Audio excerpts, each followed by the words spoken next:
네, 안녕하세요. 대박땅꾼 부소장입니다.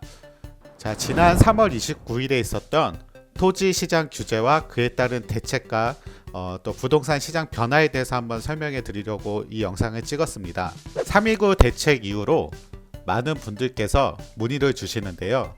가지고 있던 땅을 올해 팔아야 되는지, 또 토지를 투자하려고 했는데 이 규제가 무서워서 토지를 투자하지 말아야 되는지, 이러한 문의가 끊임없이 오고 있는데요. 대처 방안을 어떻게 만들지 그거에 대해서 한번 알아보고자 합니다.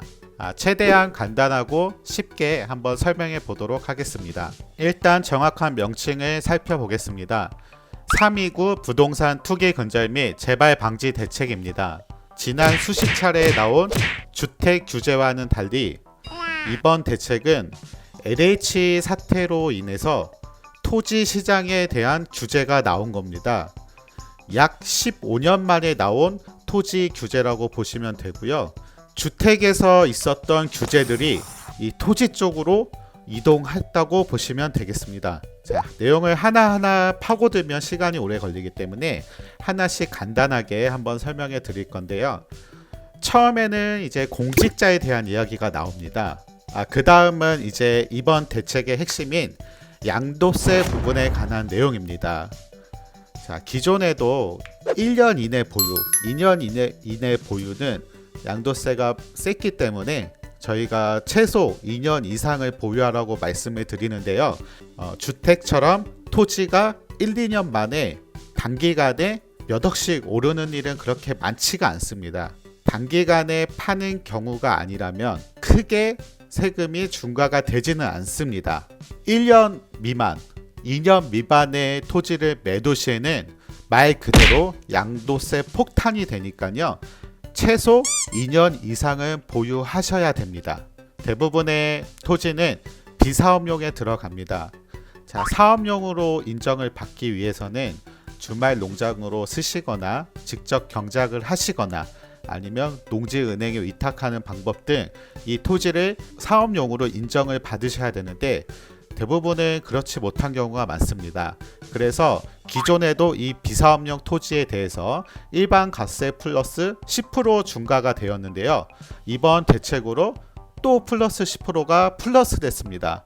총 비사업용 토지에 대한 중과세가 플러스 20%가 되었습니다. 저희 같은 일반 투자자들은 대부분 비사업용 토지로 매도를 하시고요.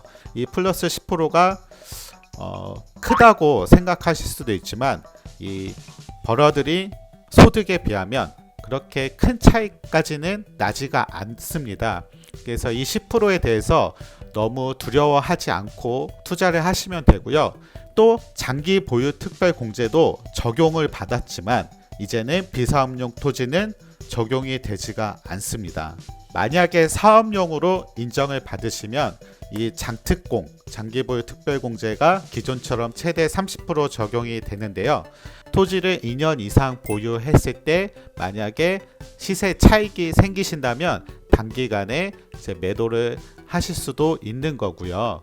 일반 투자자들이 사업용 토지로 인정받는 게 쉽지가 않습니다. 기존에는 이 1000제곱미터 이하시 주말 농장으로 인정이 돼서 사업용으로 들어갈 수가 있었는데요. 사실 이 사업용으로 인정받는 게 쉽지는 않았습니다. 농취증을 주말 농장으로 받는다 하더라도 실제 세금을 내는 과정에서는 인정받기가 쉽지가 않았습니다. 그래서 원래도 주말 농장용 토지는 양도시에 비사업용 토지 플러스 10% 중과세율을 피하는 경우가 굉장히 드물었습니다.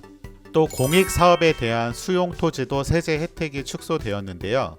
즉 나라에서 내 땅을 수용할 시에 여러가지 세금 혜택을 많이 주었는데 그 혜택도 축소가 되었습니다. 농취증 발급도 조금 까다로워졌는데요. 이 부분은 저희 얼마 전에 올라온 농취증 영상을 참고하시면 좋을 것 같습니다. 자, 그 다음 LTV 조항, 자금 조달 계획서 부분인데요.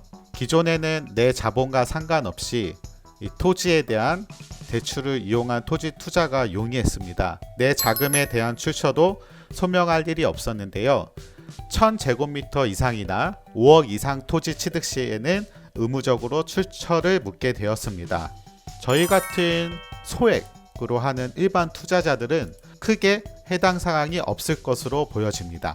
현재 주택의 경우에도 투기 가열지구 조정 대상 지역 주택 구입 시에 자금 조달 계획서를 제출하고 있는데요. 없는 규제가 생긴 것이 아니고 주택에 있던 규제가 그대로 토지로 넘어왔다고 생각하시면 됩니다. 상대적으로 넓은 토지를 거래하는 농민들에게는 필수적인 거라 좀 불편할 수도 있겠습니다. 이 부분은 토지만 불리해진 것이 아니고요. 오피스텔, 상가주택 등 전 구민권에 해당하는 부분입니다. 다소 복잡하다고 생각하신다면 전문가의 도움을 받을 필요가 있겠고요. 기존의 아파트에서도 하던 것이니 생소하다고 못할 것까지는 없다고 봅니다. 329 대책으로 토지 시장 자체는 굉장히 위축될 거라고 보여집니다. 지주 입장에서는 양도세가 많이 나오기 때문에 굳이 땅을 팔지를 않을 거고요. 거래가 많이 얼어붙을 것이라고 생각이 됩니다. 자, 주택에 있던 규제가 똑같이 토지 시장에도 왔습니다. 자, 주택 규제를 봤을 때 거의 비슷하게 이 시장이 흘러갈 것이라고 예측이 되는데요. 양도세 부분에서 세금이 많이 나오기 때문에 부동산 매물이 잠기게 되고 공급이 줄어들기 때문에 그 부동산 가격이 상승하는 이 주택 시장처럼 토지도 이와 비슷하게 흘러갈 거라고 생각이 듭니다. 이 부동산 규제는 강화되었다가 완화되었다가 이런 사이클로 순환이 됩니다.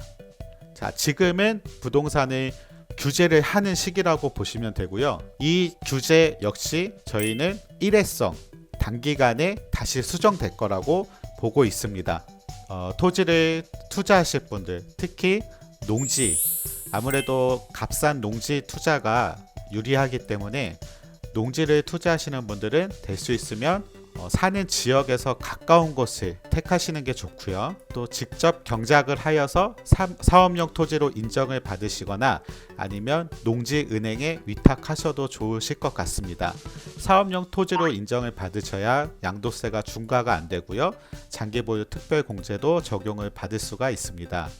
농지는 휴경이나 또 타용도 토지에 대해서 이제 바로 처분 명령 대상이 되기 때문에요. 제 농지 투자에 있어서는 조금 신중하셔야 될 것 같습니다. 그래서 농지가 아닌 임야나 대지, 잡종지 등의 농지를 제외한 지목의 토지들이 거래가 많이 될 거라고 예상이 됩니다. 대지나 잡종지 등의 지목은 인기가 많습니다. 그래서 비싸기도 하고요. 농지는 아무래도 값이 싸기 때문에 농지를 대부분 일반 투자자들은 좋아합니다. 하지만 이 319 규제로 인해서 농지 투자가 까다로워졌기 때문에 이 규제에 대해서 잘 파악하시고 농지 투자를 하셨으면 좋겠습니다. 저희 대박땅꾼 농지층에 대한 영상을 꼭 확인해 보시기 바랍니다. 자, 319 부동산 대책의 핵심은 양도소득세입니다.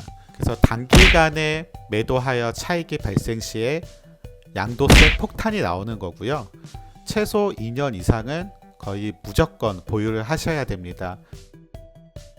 자, 일반 갓세가 적용이 되고 이 갓세 구간은 금액별로 다릅니다. 그래서 이 소액 투자가 유리하게 돼 있습니다. 그래서 소액 투자 최대한 이 차익 구간을 적게 만드시는 게 중요하고요. 그 다음은 명의를 공동 명의로 명의자를 많이 늘릴수록 좋은 겁니다. 이 양도소득세는 개인별로 부과가 되는 국세입니다. 그래서 명의를 늘릴수록 더 유리하다. 이것이 양도세를 절감하는 데 핵심이 되겠습니다. 그럼 이상으로 대박땅꾼 보수장이었습니다. 감사합니다.